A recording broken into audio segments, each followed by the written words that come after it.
Déjà, comme vous l'avez dit, on a commencé depuis le 3. On avait fait le choix de faire de répartir la charge de travail en 3 temps. On a fini notre premier temps, qui était une semaine très chargée. On avait des joueurs avec des disparates de forme dus à soit l'inactivité du club, soit au repos entre Noël et les jours de l'an, d'autres qui ont continué à jouer. Donc on a essayé de remettre tout le monde en forme en augmentant les charges de travail. Ponctué par un match amical hier contre l'Angola, où on avait décidé de donner du temps de jeu aussi à tout le monde pour pouvoir, à presque tout le monde, pour pouvoir justement finaliser ce travail athlétique. Donc hier, on a joué avec une charge de travail avant le match qui était assez forte, mais c'était voulu.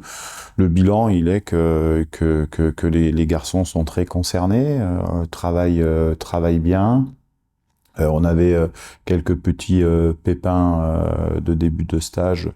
Tout le monde va être à la séance demain. Donc, non, on est plutôt satisfait des temps de passage sur cette première semaine.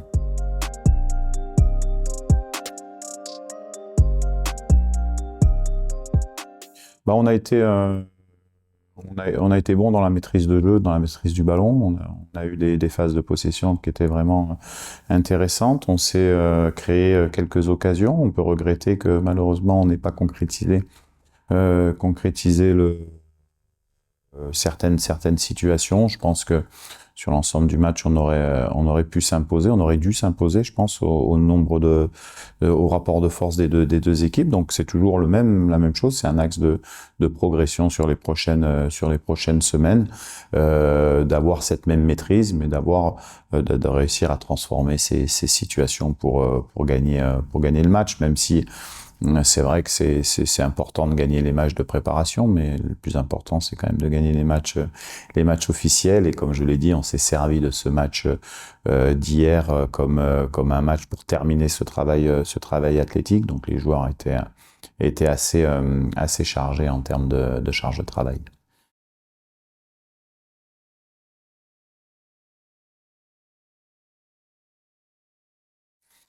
Comme je l'avais dit déjà, j'avais déjà répondu à cette question.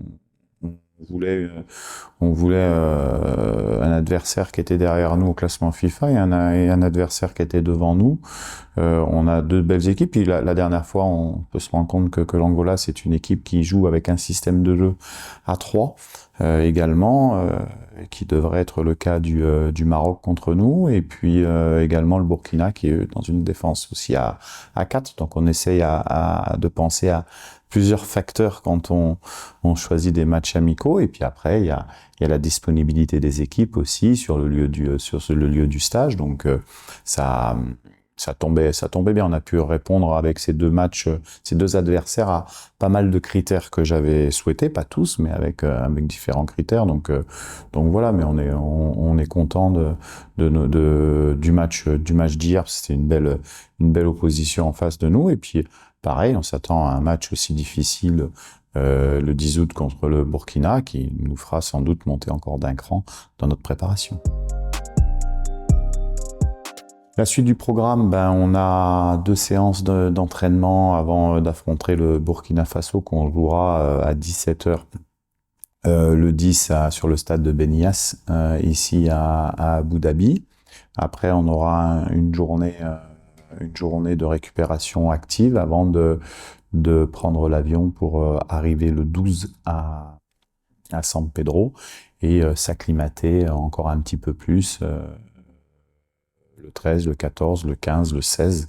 On aura un temps d'adaptation un peu plus généreux que les autres équipes, puisqu'on est le dernier match de la première phase. Donc voilà, pour l'instant, on est content. Je suis surtout satisfait du professionnalisme, de la discipline et de l'implication des joueurs. On sent que tout le monde est très concerné et prend bien conscience des choses petit à petit que la compétition arrive.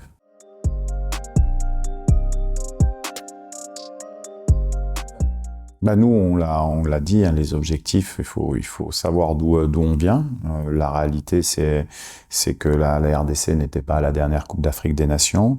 pas qualifié pour les dernières Coupes du Monde également, avec un championnat à l'arrêt, avec une fédération qui est mise sous tutelle par la FIFA, avec différentes situations qui fait qui font en tout cas qu'on est sur une rephase un petit peu de redémarrage en fait quelque part, même si ça n'enlève pas, comme vous l'avez dit, l'histoire du football congolais qui a été un des leaders d'Afrique quand même, et puis on connaît les très bons joueurs qui sont passés par l'équipe nationale. Maintenant, on sait aussi que nous, on a des qualités, on a des joueurs qui jouent dans des bons clubs, on va être un challenger dans cette compétition avec des étapes. La première étape, c'est de franchir la phase de poule. La deuxième étape, c'est d'aller en quart de finale.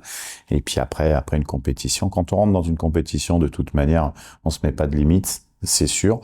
Après, il y a des rapports de force, il y a des réalités au football qui font qu'il y a des favoris, que nous, on fait pas partie de ces favoris, pour les raisons que je viens de vous citer. Mais quelquefois, en compétition, c'est bien aussi de pas être favori. C'est pas pour ça que vous n'allez pas le plus loin possible.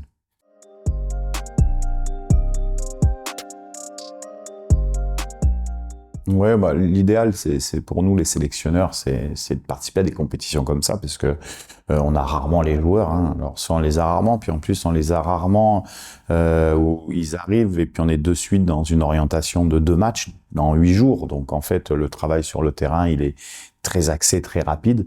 Là, on peut prendre un peu plus le temps. Donc, en termes de cohésion d'équipe, en termes que ça soit sur le terrain ou que ça soit à l'extérieur du terrain, c'est important. C'est important pour cette CAN, mais c'est aussi important pour la suite des événements qu'on a avec les qualifications de la Coupe du Monde et puis les nouvelles qualifications qui arrivent très vite pour la prochaine CAN 2025 qui sera en septembre, octobre et novembre. Donc, nous, on vit un petit peu comme un club à l'heure actuelle, où on a les joueurs en stage, où on peut doubler les séances, où on peut faire du travail spécifique, où on peut faire pas mal de meetings vidéo aussi. Donc voilà, ça cimente encore un petit peu plus tous les comportements collectifs, que ce soit du jeu ou à l'extérieur du jeu. Donc c'est vrai que c'est différent et je pense que c'est important dans ce sens. Oui, les fans des Léopards, on peut pas parler de toute manière de son équipe nationale sans avoir le soutien de ses fans. On sait mais les joueurs en sont conscients, nous on en est conscients et je le répète constamment. Quand vous êtes en équipe nationale, vous êtes un soldat de la nation qui, avant le résultat, doit tout donner sur le terrain, doit déjà tout donner dans l'image de ce qu'il peut représenter pour le football congolais dans la discipline, que ça soit sur le terrain ou à l'extérieur, et puis également sur le terrain, que les gens soient d'abord fiers de la débauche d'énergie, fiers également de voir qu'il y a des combattants sur le terrain.